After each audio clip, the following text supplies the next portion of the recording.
Well, hi. After putting together some raised garden beds for a friend of mine at church, Carla, I came home and I'm working on making myself some panko homemade.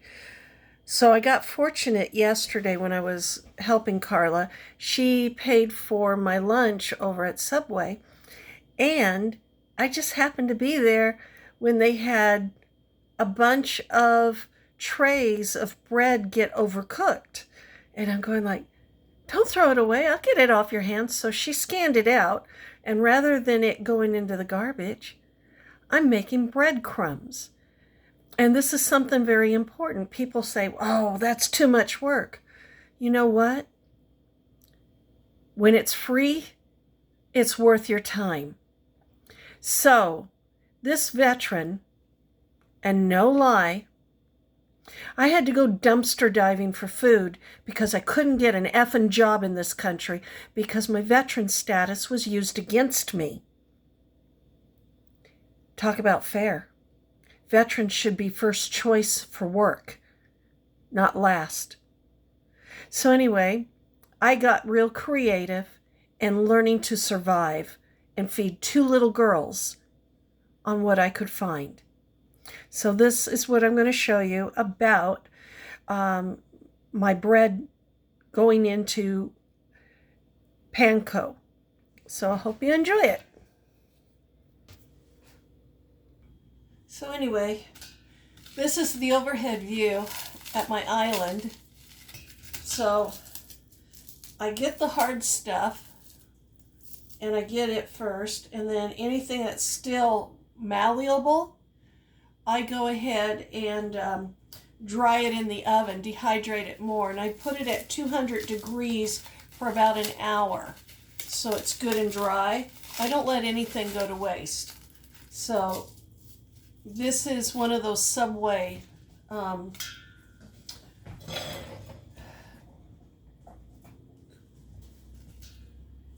bread subs. So, and I just squeeze it and try to get as much of the crumbs off of it as I can.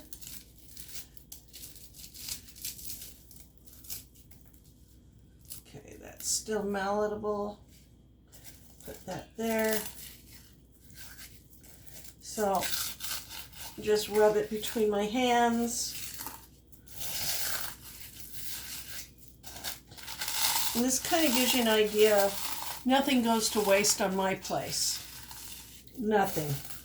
And if it decides over a period of time it's going to be a science experiment, well, that penicillin start becomes bird food. And in my case, it becomes Punxsutawney Phil's food. But I also lace it with some baking soda as well. So this is my big bread mixing bowl. This is a pasta strainer. And that gives me the size that I need. So I just shake it, and shake it, and shake it, till I get sick and tired of it. And then I'll grab a bunch and put it in my hands, and rub it in my hands.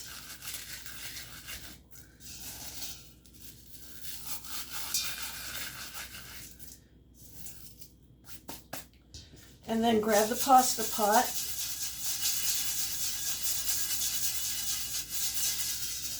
And whatever doesn't go small enough, I'll put it in the food processor. But I try to do as much by hand as I can because, again, money's tight and times are hard. So I try.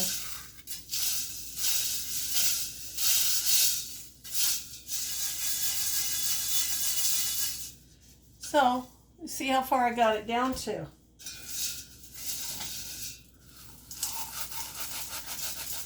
A lot of people ask me what I do with this much panko.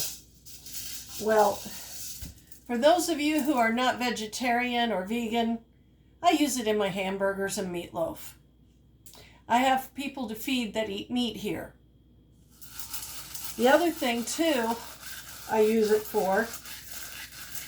Bread pudding, breading. I even bread tofu. If I need a thickening agent of some kind to make it look like it's chicken, but it's really tofu, that's what I do. Because sometimes you gotta fake kids out. So that gives you an idea of what I'm doing in making my homemade panko, because things shouldn't be thrown in the trash when they could be made into something important. Thanks, guys. Have a good evening.